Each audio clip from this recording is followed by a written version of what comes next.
Hello! Today we're continuing with a look at Final Fantasy character designs, with among the most distinct to emerge in the heyday of the series, which is Sorceress Edea from Final Fantasy VIII. Now, Edea is a huge draw for Final Fantasy VIII and was one of the most alluring visual designs that emerged back in 1999-2000 to tease the release of the game, and indeed, along with the game's true antagonist Ultimecia, remains one of the only prominently positioned female villains to feature in a Final Fantasy game today. Such was the appeal of Edea in the build-up and indeed the opening of Final Fantasy VIII, that many fans were completely curveballed when, after the second disc of the game, it was revealed that she wasn't actually the main antagonist at all, because so much weight and intrigue had thus far carried through with her, starting with her visual design, and it was this entire atmosphere that her visuals had that more than made up for the fact she had very little dialogue in her brief role as an antagonist. So here we are going to break down the design of Sorceress Edea, looking at the constituent parts of her design and how she slotted into the world and story of Final Fantasy VIII. And for those that are interested in her role, narratively speaking, I have also discussed Edea at length on the channel, and I will drop a link to that episode. Now, beginning at the beginning, I think one of the things that stands out about Edea in the futuristic, mechanised world of Final Fantasy VIII is that she is visually more of a throwback to the earlier Final Fantasy games that dealt with witches and wizards and knights and mages, and thus she is very representative, I think, of the fantasy side of the science fantasy genre that comprises Final Fantasy, and FF8 being a game of two aesthetic halves, on the one hand being this setting of mechanised transport like a global train service, high-tech cities like Esthar, and flying military academies like Garden, and on the other hand being a world of sword-wielding sorceresses knights, paramagic and guardian forces. This makes Edea one of the most important characters in the central cast from a visual standpoint, because she very much, and I suppose subtly, promotes this part of the game world, the fantasy side that deals with all this magic and bits like that. So, as with most character designs I've discussed thus far, excluding Cecil, Edea is another of Tetsuya Nomura's creations, and it's relatively well known that her design had been conceived during Final Fantasy VII's development, where she was intended as a boss fight and supposedly a leader of a Genova cult, but this was ultimately left on the cutting room floor, and instead she was incorporated quite prominently into the first half of Final Fantasy VIII. And as I say, she really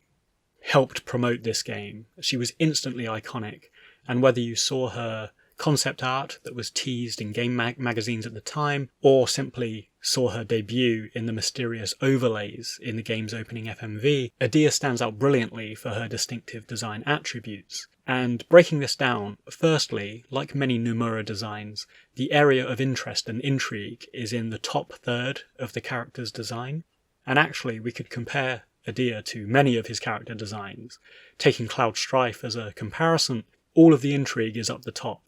and where Cloud has the belt buckles and the soldier pauldron, and then just these long, plain-coloured trousers, likewise Edea has heavily accessorised on the top half, and this just tapers down into a simple dark dress below. So, focusing on the top third, I think what's most distinctive about Edea to start off with, and what the rest of her design very much branches out from and emanates from, is this ostentatious headdress that she wears. And this is unique, not simply for its design, which we will explore, but actually the fact that it's there at all, since Final Fantasy games, particularly ones from this middle era onwards, don't really feature too many major characters with distinct headwear, and it's primarily the old job class based games, or games that lean heavily towards that gameplay style, like Final Fantasy IX, where headwear is used as a design attribute to highlight certain roles. So a classic example being the black mage, the white mage, and the red mage. So the headwear here is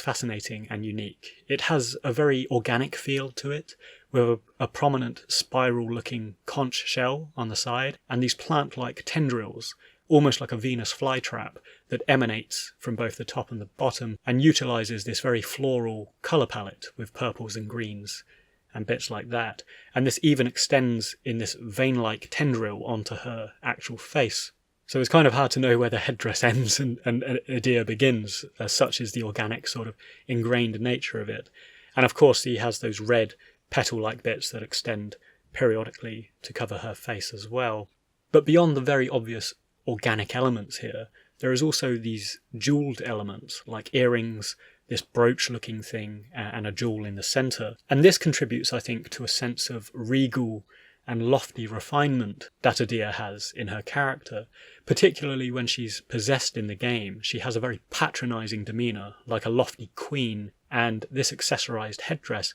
really lends both to that sort of demeanour, and through its organic otherworldliness, also the witchcraft and the sorcery that is, of course, essential to her character. Moving down, the organic elements carry through onto her dress with this feathered collar, and this tapers down at the bottom to this splayed hem, which blooms out like an open flower. The dress also adds to her refinement, as it's dark and it's close-fitting. It's very much leaning into the sort of high fantasy Coco Chanel chic, and the trope of the femme fatale as well, I suppose, that we see in a lot of media. And I think the final notable aspect of the dress portion of Edea is how the hands narrow down into these claw-like, cat-like points, and this, along with her feline yellow eyes, again combine and culminate each of these defining traits. There's this cat-like feminine mystique there, but also this magical otherworldliness of the sorceress too. And I thought these were just great subtleties that were added in to sort of finish up her character. And they really came to life in the FMV sequences throughout the game too, because Final Fantasy VIII was the first title where cutscenes really showed detailed expressions. And so Edea's patronising raised eyebrow that precipitates our fight with her, along with these delicate cat-like fingers that form the lethal icicles that kind of fire at Squall after that first boss fight, they really came to life in a cool way, transferring from the concept art into the finished game. Very finally, to cap off Edea, we have the gold-like semicircled frame that sits across her back, and this works in a couple of ways, I think, to really add to her character design. Firstly, it does reinforce this sense of regal ostentation, because it's not a million miles away from the sort of thing we might see in a medieval era monarch with this decorative gold frame which is hanging with purple drapes and stuff like that. But it's also designed with a sense of the occult and a sense of imposing threat too, both of which lends to Edea's role and purpose in the game. So we have these curated spikes that almost look like something to do with an astrology chart or a sort of an occultish looking compass or something, yet it also gives a sense of threat.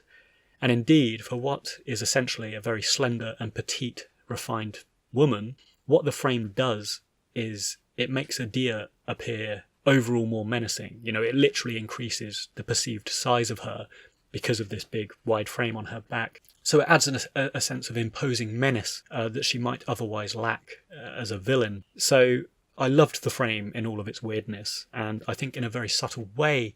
it does impact the impression of Edea as a formidable boss and an early enemy in the game. So fantastic design with Edea, can't be understated from a visual perspective. As I say, I go into much more detail about her character in a different episode that focuses on her role in the story, but this has just been a look at her aesthetic sort of contribution to Final Fantasy VIII, and how amidst a sea of contemporary fashion and relatably dressed high school students that tend to make up the main characters in this game, she really distinguishes herself as a high fantasy element of Final Fantasy VIII's cast. And I think she is rightly well regarded and remembered, and indeed infinitely cosplayed to this day, because she really was the first prominent female villain. And indeed, along with Sorceress Edea and Sorceress Ultimecia, represents a high point for female Final Fantasy villains to this day.